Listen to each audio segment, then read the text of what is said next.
মুভির শুরুতেই মেয়েটি বলে, আমার নাম লিন, বয়স 29 বছর। কয়েক মাস আগে আমার ব্রেকআপ হয়েছে, আর সেই ছেলেটা প্রতারণা করে আমার 20 লাখ টাকা নিয়ে গিয়েছে। টাকাটা নিয়েছিলাম ব্যাংক থেকে লোন করে। এখন সেই লোন পরিশোধ করতে দিন রাত হাড় ভাঙা পরিশ্রম করতে হয়। সারাদিন ইন্স্যুরেন্স কোম্পানিতে জব করে বিকেলে এক্সট্রা ইনকামের আশায় কখনো রেস্টুরেন্টের কিচেনে কাজ করি। প্রায় সময় গরম তেল লেগে হাতে ফোসকা পড়ে যায়। কখনো পোস্টার বিলি করার কাজ নিলে বাচ্চাদের জ্বালাতনে অস্বস্তিতে পড়ি। আবার কখনো করি এনিমেল কেয়ারের কাজ, সেখানেও ব্যাপক বিড়ম্বনায় পড়তে হয়। এসব কাজের ফাঁকে কন্টেন্ট ক্রিয়েশনের দিকেও সময় দিতে হয়। সেই চ্যানেলে টাকা বাঁচানোর টিপস এন্ড ট্রিক্স শেয়ার করি। তো দেখা যায় লিন আজকের ভিডিওতে জানায় ডিমের দাম বেড়ে যাচ্ছে, তাই সবাই যদি তার মতো মুরগি কিনে আনে তাহলে প্রত্যেক দিন বিনা পয়সায় ডিম খেতে পারবে। এছাড়াও নাচ গান আর অদ্ভুত সব ভিডিও আপলোড করতো সেই চ্যানেলে। কন্টেন্ট কোয়ালিটি বাজে হওয়ায় ভিউজ হতো খুবই সামান্য। ইউটিউবের আর্নিং থেকে তার খাওয়ার খরচটা উঠতো না। সব মিলিয়ে সে একদম হাঁপিয়ে উঠেছিল। পরদিন সকালে তার অফিসের সামনে আসতেই দেখে তার বান্ধবী শাও প্রত্যেক দিনের মতো আজও অ্যাক্সিডেন্টের অভিনয় করছে। সে মূলত দামি গাড়ি দেখলেই অন্ধের মতো অভিনয় করে সামনে চলে যায়। চুলের মধ্যে ফেক রক্ত লাগিয়ে ইমোশনাল ব্ল্যাকমেল করে টাকা হাতিয়ে নেয়। লিন বলে, তোমার যে নিখুঁত অভিনয়, মুভিতে চান্স পেলে অস্কার অ্যাওয়ার্ড পেয়ে যেতে।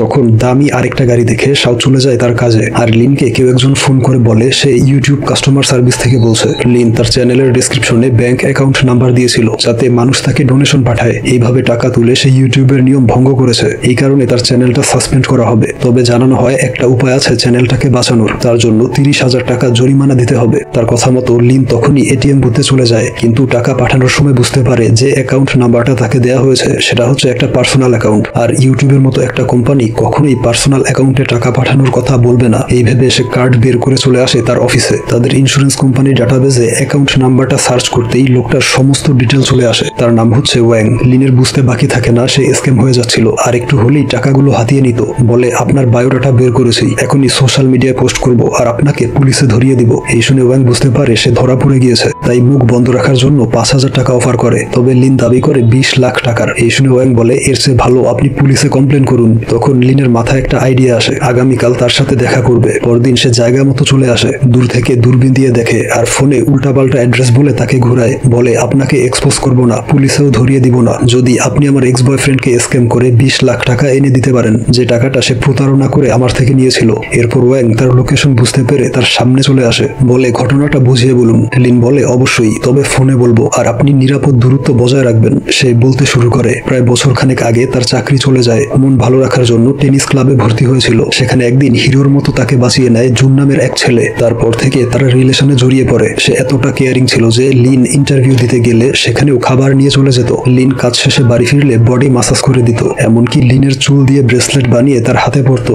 একদিন হঠাৎ এসে বলে ব্রেকআপ করে ফেলবে, কারণ লেখাপড়ার জন্য যে টিউশন ফি জমিয়েছিল তা স্ক্যামার হাতিয়ে নিয়েছে। তার ভবিষ্যৎ শেষ, তাই ব্রেকআপ করে ফেলবে। এই শুনে লিন ব্যাংক থেকে 20 লাখ টাকা লোন নিয়ে তাকে দিয়ে দেয়। তারপর থেকে জুন তাকে অ্যাভয়েড করত। লিন টাকা চাইতে গেলে সে অপমান করে তার ব্রেসলেট ফেলে দিয়ে চলে যায়। তারপর জুন ট্যুরিজম এজেন্সির ম্যানেজার পদে চাকরি পায়, ভালো টাকা আয় করত। তখন লিন আবারও টাকা চাইতে গিয়েছিল। সাথে নিয়েছিল গোপন ভয়েস রেকর্ডার, যাতে জুনের ভয়েস রেকর্ড করে পুলিশে কমপ্লেন করতে পারে। তবে সে তার চালাকি বুঝে গিয়ে অফিস থেকে বের করে দেয়। ওয়াং জিজ্ঞেস করে, টাকা দেওয়ার আগে জুনের সিগনেচার নিয়েছিলে? তখন লিন একটা কাগজ বের করে দেখায়, যেটা ছিল তাদের সারা জীবন একসাথে থাকার লাভ এগ্রিমেন্ট। ওয়াং বুঝতে পারে লিন কতটা ইনোসেন্ট। তখন লিন তাকে জুনের অফিসটা দেখায়। দেখা যায় সে অফিস থেকে একটা মহিলার সাথে বেরিয়ে আসে। তাকে দেখতেই লিন গাড়িতে লুকিয়ে দূরবীন দিয়ে দেখে। বলে, উনি হচ্ছেন জুনের বস, ওনাকেও প্রেমের ফাঁদে ফেলে চাকরিটা নিয়েছে। তখন ওয়াং তার স্পেশাল ট্যালেন্ট দেখায়। সে ঠোঁট নাড়ানো দেখেই বুঝতে পারে মানুষটা কি বলছে। জুন বলছিল তার চুল দিয়ে ব্রেসলেট বানিয়েছে। এই শুনে লিন বলে, ও মেয়ে পটানোর স্ক্রিপ্ট চেঞ্জ করেনি, সবাইকে একই কথা বলে। তবে তুমি সত্যি বলছো কিনা তা চেক করতে হবে। এই বলে গাড়ির গ্লাস আটকে বিভিন্ন কথা বলে।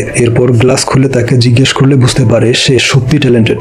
লিন জানায় সে যদি সাহায্য না করে তাহলে তার ভয়েস রেকর্ড পুলিশের কাছে পাঠাবে। এই শুনে ওয়াং রাজি হয় এবং তার ফোনে নিজের পার্সোনাল নাম্বার সেভ করে দেয়। পরদিন দেখা যায় অফিস শেষ করে সবাই চলে গেলে সে ফেলে যাওয়া বোতল কুড়িয়ে ব্যাগে ঢুকিয়ে নেয়, যা বিক্রি করলে প্রায় 100 টাকা পাবে। এরপর ওয়াং এর সাথে দেখা করে। ওয়াং জানায় জুনের থেকে কিভাবে টাকা নিতে হবে সেই প্ল্যান বের করেছে। প্ল্যানটা হচ্ছে, যেহেতু জুন ট্রাভেল এজেন্সিতে জব করে, তাই কাস্টমার সেজে জুনের মাধ্যমে অনেকগুলো এক্সপেন্সিভ হোটেল রুম বুক করাবে। তারপর হোটেলের স্টাফ সেজে সেই পেমেন্ট তারাই রিসিভ করবে। এর জন্য প্রথমে এক হোটেল ম্যানেজারকে পাঠাতে হবে ট্রাভেল এজেন্সির স্টাফ সেজে। তাই ওয়াং ভুয়া ভিজিটিং কার্ড আর ইউনিফর্ম বানিয়ে এজেন্সির স্টাফ সেজে চলে আসে এক হোটেলে। হোটেল ম্যানেজার মিস্টার ফ্র্যাঙ্ক কথা বললেই মুখ দিয়ে থুথু বেরিয়ে আসতো। ফ্র্যাঙ্ক জানায় সে আগে জুনের ট্রাভেল এজেন্সির সাথে কাজ করত। জুন মূলত ভিআইপি ট্যুরিস্টদের ট্রাভেল প্ল্যানিং করে। এই শহরে যেসব ট্যুরিস্ট আসতো তাদের থাকার ব্যবস্থা করতো এই হোটেলে। ওয়াং এর এজেন্সি ও ফ্র্যাঙ্কের হোটেলের সাথে কাজ করতে পারবে। তবে তার একটা ইচ্ছে পূরণ করতে হবে। তা হচ্ছে সে এবং তার গার্লফ্রেন্ড সাহারা মরুভূমিতে ঘুরতে যাবে। তার সমস্ত খরচ বহন করবে ওয়াং এর এজেন্সি। লিন ওয়াংকে ইশারা দিয়ে মানা করে দেয় যে এর পেছনে টাকা ইনভেস্ট করা উচিত হবে না, কিন্তু ওয়াং জানিয়ে দেয় সে তার অফারে রাজি। ফ্র্যাঙ্কের থুতুর অত্যাচারে বাহিরে এসে প্রথমে হাত মুখ ধুয়ে নেয়। এরপর লিন বলে সে জুনের থেকে তার টাকা উদ্ধার করতে চায়, উল্টো খরচ করতে চায় না। ওয়াং জানায় ফ্র্যাঙ্কের ভ্রমণ খরচ সে নিজে বহন করবে, লিনকে টাকা দিতে হবে না। এখন তার এমন একটা মেয়ে প্রয়োজন যার মাধ্যমে জুনকে বোকা বানিয়ে 60 লাখ টাকা হাতিয়ে নিবে। লিন জানায় সে মাত্র 20 লাখ টাকা হারিয়েছে, এত টাকার দরকার নেই। ওয়াং বলে 60 লাখের 30 লাখ তোমার, 20 লাখ ভাড়া করা মেয়েটার, আর বাকি 10 লাখ আমার। লিন বলে আমি শুধু 20 লাখ টাকা উদ্ধার করতে চাই, কাউকে স্ক্যাম করতে চাই না। ওয়াং বলে এটা আমার পেশা, আমি বিনা পয়সায় করব না। লিন বলে তাহলে তোমার ভয়েস রেকর্ড পুলিশের কাছে পাঠাচ্ছি। ওয়াং বলে গতকাল তোমার ফোনে আমার নাম্বার সেভ করার সময় সেই ভয়েস রেকর্ড ডিলিট করে দিয়েছি। লিন বলে আমার গোপন মাইকেও ভয়েস রেকর্ড করা আছে। এই বলে সেটা চেক করে দেখে ওয়াং তার মাইকটা চুরি করে বদলে দিয়েছে। এরপর ওয়াং তাকে বিভিন্নভাবে বোঝায় যে জুনের মতো ফ্রডের সাথে স্ক্যাম হওয়া উচিত। লিন জানায় তার বেস্ট ফ্রেন্ড শাওকে ব্যবহার করা যেতে পারে জুনের সাথে অ্যাক্টিং করার জন্য। সে ওয়াংকে নিয়ে আসে শাওয়ের লাইভ অ্যাক্টিং স্কিল দেখাতে। আজও সে একটা দামি গাড়ির সাথে অ্যাক্সিডেন্ট করার অ্যাক্টিং করছিল। তার অভিনয় দেখে গাড়ির মালিক ভাবে মেয়েটা অন্ধ আর অসহায় এবং মাথা ফেটে রক্ত বের হচ্ছিল। এই দেখে ভয়ে বেশ কিছু টাকা দিয়ে লোকটা পালিয়ে যায়। তার এই দুর্দান্ত অভিনয় দেখে ওয়াং ইমপ্রেসড হয়ে যায়, বলে আপনার তো মাথা ফেটে গিয়েছে। লিন বলে এগুলো নকল রক্ত। এই বলে চুলের মধ্যে রক্তের প্যাকেটটা খুঁজে পায় যেটা সম্পূর্ণ অক্ষত ছিল, এর মানে সত্যি তার মাথা ফেটে গিয়েছিল। এরপর ওয়াং তার প্ল্যানটা বুঝিয়ে বলে কাজ কমপ্লিট হলে শাও পাবে 20 লাখ টাকা। এই শুনে সে রাজি হয়ে যায়। তারপর ওয়াং মেইল করে জুনকে জানায় দেশের সেরা ইলেকট্রনিক্স কোম্পানির চেয়ারম্যানের মেয়ে তার ট্রাভেল এজেন্সিকে একটা কাজ দিতে চায়। এরপর ডেট অনুযায়ী শাও চলে যায় জুনের সাথে দেখা করতে। তার এলিগেন্ট লুকস দেখে জুন অবাক হয়ে যায়। তার জন্য সব রকম কফি অর্ডার করে রেখেছিল, তবে শাও বলে আমি খেতে চাই যেটা আপনি নিজের জন্য সিলেক্ট করেছেন। এই ধরনের কথা শুনে জুন তাকেও পটানোর চেষ্টা করে। ওয়াং আর লিন তাদের পাশেই লুকিয়েছিল। শাও সিগন্যাল দিলে ওয়াং তাকে কল করে। শাও বলে ফ্রান্স থেকে এক বায়ার কল করেছে, তারা এই শহরে আসবে বিজনেস মিটিং করতে। এর জন্য অনেকগুলো হোটেল রুম বুকিং করতে হবে, সেই দায়িত্ব দেয়া হলো আপনার ওপর। তখন একটা লোক শাওয়ের সাথে ধাক্কা লেগে পড়ে যায়। এরপর উঠে খুবই বাজে আচরণ শুরু করে। জুন তার আইডি দেখে বুঝতে পারে লোকটা কাজ করে শাওয়ের কোম্পানিতে। জুন শাওকে জিজ্ঞেস করে আপনার এমপ্লয়ি আপনাকে চিনতে পারছে না। এই শুনে তার গলা শুকিয়ে যায়। তখন সূর্যের আলোতে অস্কার অ্যাওয়ার্ডের মতো ছায়া দেখে তার অ্যাক্টিং স্কিল জেগে ওঠে। বলে কোম্পানিটা হচ্ছে আমার বাবার, আমার কাজ হচ্ছে ইন্টারন্যাশনাল বায়ারদের সাথে ডিল করা। এই বলে চুলে লুকিয়ে রাখা রক্তের প্যাকেটটা ফাটিয়ে দেয়, যা দেখে লোকটা ক্ষমা চেয়ে পালিয়ে যায়। আর জুন উঠে তার পা মাসাজ করে দেয়। শাও বলে আপনি খুব কেয়ারিং, একদম হাজব্যান্ড ম্যাটেরিয়াল। এরপর জুনের ফোনটা চেয়ে নেয় তার নাম্বার সেভ করে দেওয়ার জন্য। এখানে শুরু হয় তাদের দ্বিতীয় প্ল্যান। লিন এসে ব্লগিং শুরু করে। এই দেখে জুন রেগে উঠে যায় তাকে থামাতে। তখন ওয়াং এসে শাওয়ের পাশে টেবিলে বসে। সে জুনের ফোনটা ওয়াংকে দিলে ওয়াং সেই ফোন থেকে ফ্র্যাঙ্কের নামে যে নাম্বারটা সেভ করা ছিল সেখানে নিজের নাম্বারটা বসিয়ে দেয়। ওইদিকে লিন অভিনয় করে ভালোবাসার কসম দিয়ে ছেড়ে যেতে মানা করে, সে যখন পাত্তা না দিয়ে চলে আসছিল। আর এদিকে ওয়াং এর কাজ শেষ না হওয়ায় লিন তাকে আটকাতে পা ধরে বসে। জুন কোনো কথা না শুনে তাকে ফেলে চলে আসে, তবে তখনও ফোনটা ছিল ওয়াং এর কাছে। আর এদিকে জুন তার ফোনটা ফেরত চাইছিল। এই দেখে লিন দৌড়ে আসে জুনকে মারার জন্য। সে ভয়ে মুখ লুকিয়ে ফেললে এই সুযোগে ওয়াং শাওয়ের কাছে ফোনটা দিয়ে দেয়। কাজ হয়ে গেলে লিন তাকে না মেরেই চলে আসে। শাও বলে সে ফ্র্যাঙ্কের হোটেলে উঠতে চায়। এই শুনে জুন ফ্র্যাঙ্ককে কল করে। যেহেতু ওয়াং নাম্বার বদলে দিয়েছিল তাই কল রিসিভ না করে মেসেজে লিখে আমি ভ্যাকেশনে আছি, আমার অ্যাসিস্ট্যান্ট আপনাকে কল করবে। এই দেখে শাওকে জানায় ফ্র্যাঙ্কের অ্যাসিস্ট্যান্টের সাথে কথা বলে রুম বুক করে ফেলবে। আপডেট পেতেই কল করে জানাবে। শাও বলে আপনি যখন ইচ্ছা আমাকে কল করতে পারেন। এই শুনে জুন রোমান্টিক মুডে চলে যায়। এই কয়েকদিন ধরে সবকিছু একটু অস্থির লাগছে। নতুন নিয়ম আর বিধিনিষেধ চারদিকে ছড়িয়ে আছে, কিন্তু একটা জিনিস কখনো বদলায় না, সেটা হলো ওদের খেলাধুলার প্রতি ভালোবাসা। নিজের প্রিয় টিমকে সাপোর্ট করার মজা সবসময় আলাদা, আর এখন তারা সেটা করতে পারে আরো উত্তেজনাপূর্ণভাবে। তারা সম্প্রতি এমন একটা প্ল্যাটফর্ম পেয়েছে যেখানে cricket, football, tennis, sports live দেখতে পারে। আর সবচেয়ে ভালো দিক হলো তাদের টিমকে চিয়ার করার সাথে সাথে তারা সুযোগ পায় আর্ন করার। তার সবকিছু একদম নিরাপদ। তারা পিন কমেন্ট থেকে যায় অথবা গুগলে সার্চ করে, সেখানে পায় লাইভ খেলা, দারুণ প্ল্যাটফর্ম, আর নতুনরা পায় স্বাগত বোনাস। তারা এই প্রোমো কোড ব্যবহার করে আর বিস্তারিত পিন কমেন্টে দেখে। সেই মিশন শেষে ওয়াং পার্কিং এ এসে দেখে লিন কান্না করছে। জানায় জুনের সাথে অ্যাক্টিং করতে গিয়ে তার শার্ট ছেড়ে গিয়েছে। সে সত্যি জুনকে ভালোবেসেছিল, আর এখন এমন সিচুয়েশনে পড়তে হবে কখনো কল্পনা করেনি। ওয়াং এর কাছে একটা ব্যান্ডেজ টেপ ছিল, সেটা লিনকে দেয় শার্টে লাগানোর জন্য। এরপর বাড়ি ফিরে মাসিক আয় ব্যয়ের হিসাব করছিল। তখন তার মা ফোন করলে বাহিরে এসে কথা বলে। হাঁটতে হাঁটতে কিছুটা দূরে চলে আসে, দেখে ওয়াং গাড়ির মধ্যে শুয়ে আছে। কাছে আসতেই তার পেটের শব্দ শুনে বুঝতে পারে সে না খেয়ে আছে। তাই লিন তাকে নিয়ে যায় ডিনার করাতে। জিজ্ঞেস করে সে কেন গাড়ির মধ্যে ঘুমায়। ওয়াং জানায় সে একজন স্ক্যামার, তাই দ্রুত পালিয়ে যেতে সবসময় গাড়ির মধ্যেই থাকে। এরপর লিন বলতে শুরু করে সে প্রথমে একটা ভালো জব করত, সেখানে তার চাকরিটা চলে যাওয়ার পর এই শহরে চলে এসেছিল। জুনের মতো সাপোর্টিভ কাউকে পেয়ে সে আবারও ঘুরে দাঁড়ানোর চেষ্টা করে, তবে শেষমেশ জুন তাকে এভাবে ধোকা দিবে তা কখনো কল্পনা করেনি। এসব বলে সে প্রচুর ড্রিঙ্কস করে। তারপর এরপর ওয়েং তাকে নিয়ে বেরিয়ে পড়ে রাতের শহরটা ঘুরিয়ে দেখাতে। তখন লিন একটা বাটন দেখে জিজ্ঞেস করে এটা কিসের। ওয়েং বলে এটা প্রেস করলে গাড়ির ছাদ খুলবে, যান্ত্রিক ত্রুটি থাকায় একবার খুললে আর আটকানো যাবে না। তার কথা না শুনে সে বাটন প্রেস করে আর তখনই গাড়ির কনভার্টেবল রূপ ওপেন হয়ে যায়। মৃদু বাতাসে আর রাতের শহরটা দেখে মন ভালো হয়ে যায় লিনের। এর কিছুক্ষণ পরেই বৃষ্টি শুরু হয়। এরপর লিন একটা রেইনকোট কিনে আনে, যেটা ছিল বাচ্চাদের নিয়ে বাইক রাইড করার কম দামি রেইনকোট। ওয়েং বলে দুজনের জন্য আলাদা কিনতে পারলে না। লিন বলে এটা সস্তা তাই এনেছি। পরদিন লিন তার গাড়ির ভাঙা ব্যাকলাইট দেখে বলে ইন্স্যুরেন্স ক্লেম করে এটার ক্ষতিপূরণ পেতে সাহায্য করতে পারবো। ওয়েং বলে দরকার নেই, এটা অনেক আগে থেকেই ভাঙা। তখন ফ্র্যাঙ্ক তাকে জানায় সে মরুভূমির ঝড়ে আটকে পড়েছে, 5 দিন পর ফিরে আসবে, অর্থাৎ তাদের যা করার এই 5 দিনের মধ্যেই করতে হবে। এরপর ওয়েং তাদের নিয়ে অপেক্ষা করে, সে এক জিনিয়াসকে তাদের টিমে যুক্ত করবে। ঠিক তখনই টং নামের লোকটা চোখের পলকে তাদের সামনে হাজির হয়। সে ওয়েংকে কোলে তুলে নিয়ে আদর করে। ওয়েং জানায় এই লোকটা তার আঙ্কেল,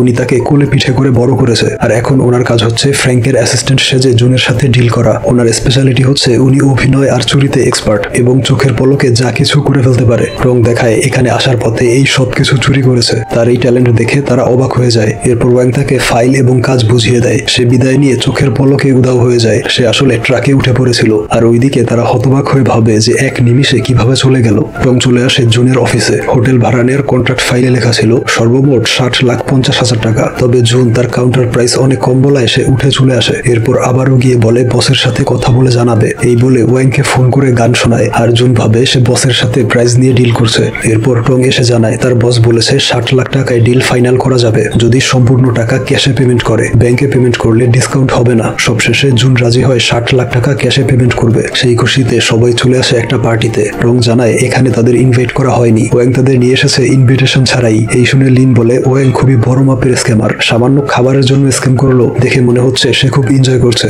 রং বলে ইনভিটেশন ছাড়া আসলেও সে অনেক টাকা উপহার দিয়েছে। সে মূলত মানুষের সাথে মিশতে চায়, কারণ ছোটবেলায় তার মা মারা যায়, তার বাবা দ্বিতীয় বিয়ে করেছিল, তার খোঁজ খবর রাখতো না, তাই ওয়াং থাকতো আমাদের সাথে। একদিন তার বাবা তাকে ফিরিয়ে নিতে আসে। সে খুশি মনে তার সাথে গেলে তার ব্লাড টেস্ট করা হয়, কারণ তার অসুস্থ সৎ ভাইয়ের বোন ম্যারোর প্রয়োজন ছিল। টেস্ট রিপোর্ট ম্যাচ না করলে তাকে আবারও আমাদের কাছে রেখে চলে যায়। ছোটবেলা থেকে মানসিক ট্রমা নিয়ে জীবন পার করছে। পরবর্তীতে তার বাবার সাথে আবারও দেখা হয়েছিল। অ্যাক্সিডেন্টে তার ব্যাকলাইট ভেঙে দিয়েছিল। লোকটা তাকে চিনতে পারেনি আর সেও কিছু না বলে চলে আসে। এজন্যই সে ব্যাকলাইট চেঞ্জ করতে চায় না। ভাঙা ব্যাকলাইট বাবার স্মৃতি হিসেবে রেখেছে। এরপর রাতের বেলা জুন কল করে শাওকে বলে হোটেল স্টাফের সাথে কথা হয়েছে, টাকা পাঠিয়ে দিলে আজকেই বুকিং করে ফেলবে। তখন সে ওয়াং এর শেখানো কথা অনুযায়ী বলে কোম্পানির ফিনান্সিয়াল ডিপার্টমেন্ট বিভিন্ন কাজে ব্যস্ত, আপনি পেমেন্ট কমপ্লিট করুন, আমি পরে আপনার অ্যাকাউন্টে পাঠিয়ে দিব। জুন বলে অন্তত কিছু টাকা আপনাকে অ্যাডভান্স করতে হবে, বাকিটা আমি ম্যানেজ করব। আর কোনো উপায় না থাকায় ওয়াং শিখিয়ে দেয় শাওয়ের ব্যক্তিগত 20 লাখ টাকা ডিপোজিট করা আছে, সেটা জুনের কাছে পাঠাবে। এই শুনে জুন রাজি হয়ে যায়।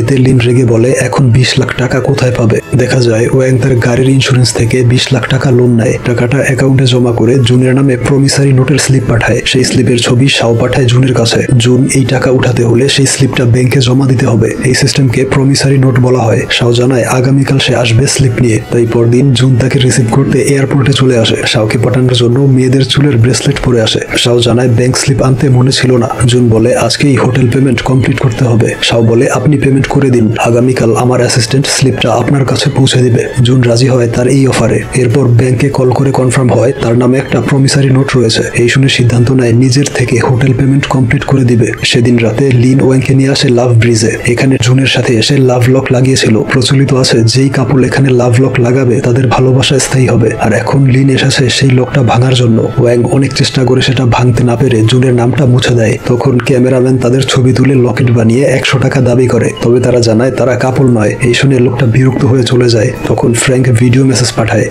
উটের লাথি খেয়ে তার অবস্থা খারাপ, আগামীকাল ফিরে আসবে। এই দেখে ওয়াং লিনকে বলে হাতে একদম সময় নেই, এখনই আঙ্কেল টংকে জুনের কাছে পাঠাবো টাকা নেওয়ার জন্য। প্ল্যান অনুযায়ী টং চলে আসে জুনের অফিসে। জুন বলে দেয় ক্লায়েন্ট আমাকে 20 লাখ পাঠিয়েছে, যদিও টাকাটা এখনো হাতে আসেনি। এরপরেও মিস শাওকে বিশ্বাস করে 20 লাখ টাকা নিজের থেকে দিচ্ছি, এটা অ্যাডভান্স হিসেবে নিয়ে হোটেল রুম কনফার্ম করে দিন, বাকি টাকা হাতে পেলেই আপনাকে পৌঁছে দেওয়া হবে। উপায় না থাকায় সে ওই টাকা নিয়ে চলে আসে। ওয়াংকে বলে জুন খুবই চালাক, খুব শীঘ্রই সে আমাদের প্ল্যান বুঝে ফেলবে, আমাদের উচিত এই 20 লাখ টাকা নিয়ে পালিয়ে যাওয়া। ওয়াং তার কথায় রাজি হয়ে অর্ধেক তাকে বুঝিয়ে দিয়ে চলে আসে ডিনার করতে। এদিকে লিন আর শাও তাদের জন্য অপেক্ষায় ছিল। কথা ছিল টাকা উদ্ধার করে সবাই মিলে পার্টি করবে। বহুবার কল করলেও ওয়াং রিসিভ করে না। লিন আবারও স্ক্যামের শিকার হবে তা বিশ্বাস করতে পারছে না। আবারও ভিডিও বানাতে শুরু করে, বলে স্ক্যাম হওয়া টাকা উদ্ধার করার জন্য একজন স্ক্যামারের সাহায্য নিয়েছিলাম আর সেই আমাকে স্ক্যাম করে চলে গেল। তখন ওয়াং ফিরে আসে, বলে গাড়ি ধীরে চালিয়েছিলাম তাই লেট হয়েছে। লিন বলে, আমি সত্যি তোমাকে বিশ্বাস করেছিলাম, তুমি টাকা নিয়ে পালিয়ে যেতে চেয়েছো এটাও বুঝতে পেরেছি, শুধু জানতে চাই কেন ফিরে আসলে। দেখানো হয় ওয়াং তার গাড়ির ভাঙা ব্যাকলাইটে সেই একই রকম টেপ দেখতে পায় যেটা সে লিনকে দিয়েছিল তার ছেঁড়া জামা আটকানোর জন্য। এই দেখে ভাবে লিনের বিশ্বাস ভাঙা ঠিক হবে না, তাই ফিরে এসেছে। এরপর তার নতুন প্ল্যান করে, কারণ ফ্র্যাঙ্ক চলে এসেছে তাই এখন আর হোটেল বুকিং নিয়ে স্ক্যাম করা যাবে না, আর যা করার আজকের মধ্যেই করতে হবে। তাই নতুন প্ল্যান অনুযায়ী লিনকে পাঠানো হয় প্রমিসারি নোটে টাকা উঠিয়ে ফেলার জন্য। আর শাও জুনকে নিয়ে আসে ওয়াং এর কাছে। ওয়াং নিজেকে স্পোর্টস কার ডিলার হিসেবে পরিচয় দেয়। শাও ওয়াং এর কাছ থেকে একটা কার কিনবে তার বাবার জন্মদিনের গিফট হিসেবে। আজকে সন্ধ্যায় জন্মদিনের পার্টি, 40 লাখ টাকা অ্যাডভান্স দিয়েছিল, বাকি 40 লাখ আজকের মধ্যে দিতে না পারলে গাড়িটা কিনতে পারবে না। আর আজকে অফ ডে থাকায় তার হাতে কোনো ক্যাশ নেই, তাই জুনকে বলে আমাকে একদিনের জন্য 40 লাখ টাকা ধার দাও। ওইদিকে লিন প্রমিসারি নোটের 20 লাখ টাকা উঠিয়ে নেয়। আর এদিকে জুন তার ট্রাভেল এজেন্সির ওনারের কাছে টাকা ধার চায়, সে তাকে মানা করে দেয়। এই শুনে শাও ওয়াং এর হাত ধরে চলে যায়। কিছুক্ষণ পর ফ্র্যাঙ্ক জুনকে ফোন করে জানায় সে ট্যুর থেকে ফিরে এসেছে। ফ্র্যাঙ্কের নম্বরটা তার ফোনে সেভ করা ছিল না দেখে সে বেশ অবাক হয় এবং ফ্র্যাঙ্কের অ্যাসিস্ট্যান্ট টং এর কথা জিজ্ঞেস করে, যার কাছে 20 লাখ টাকা দিয়েছিল হোটেল বুকিং এর জন্য।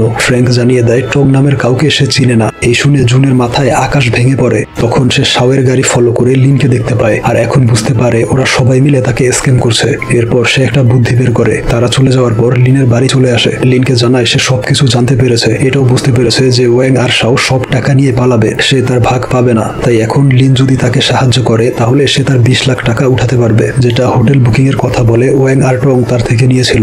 লিন তার অফারে রাজি হয়। জুনের প্ল্যান অনুসারে 40 লাখ টাকা তার ট্রাভেল এজেন্সির মালিকের লকার থেকে নিয়ে ওয়াংকে দেয়। ওয়াং সেই টাকা জমা রাখে লিনের কাছে। এরপর লিন জুনের কথা মতো সব টাকা নিয়ে চলে আসে। জুন টাকাগুলো গাড়িতে রাখে। এরপর লিন গাড়িতে উঠতে গেলে দেখে দরজা লক করে রেখেছে। বুঝতে পারে জুন আবারও তাকে ধোকা দিয়েছে। এতে সে একদম ভেঙে পড়ে। তার এই বিমর্ষ চেহারার ছবি তুলে হাসি ঠাট্টা করে। তখন লিন উল্টো হেসে ওঠে, বলতে শুরু করে ফ্র্যাঙ্ক চলে আসায় তাদের হাতে সময় ছিল আজকের দিনটা। জুনের মতো ধুরন্ধর কাউকে স্ক্যাম করতে এই অসাধারণ আইডিয়ার আশ্রয় নিয়েছে। প্রথমে ওয়াং ভয়েস চেঞ্জ করে ফ্র্যাঙ্কের ভয়েসে বলেছিল টং নামের কাউকে সে চেনে না। সন্দেহে পড়ে জুন তাদের গাড়ির পিছু করে। তারপর তারা তিনজন স্বইচ্ছায় জুনকে দেখা দিয়েছিল। একজন লোক লিনের সামনে ছিল, যার ফলে জুন তাকে প্রথমে দেখতে পায়নি। তাই সে লোকটাকে জুতোর ফিতা ঠিক করতে বলে। এর ফলে জুন তাকে ভালোভাবে দেখতে পায়। আর শেষমেশ তাকে যে টাকার ব্যাগ দেওয়া হয়েছে তার মধ্যে রয়েছে লিনের জমানো খালি বোতল। এই দেখে তার অবস্থা হয় দেখার মতো। এবার লিন তার ছবি তুলে নেয়। তখন ওয়াং এসে লিনকে নিয়ে যায়। তারপর লিন জুনের ওনারকে তার টাকা ফিরিয়ে দেয়,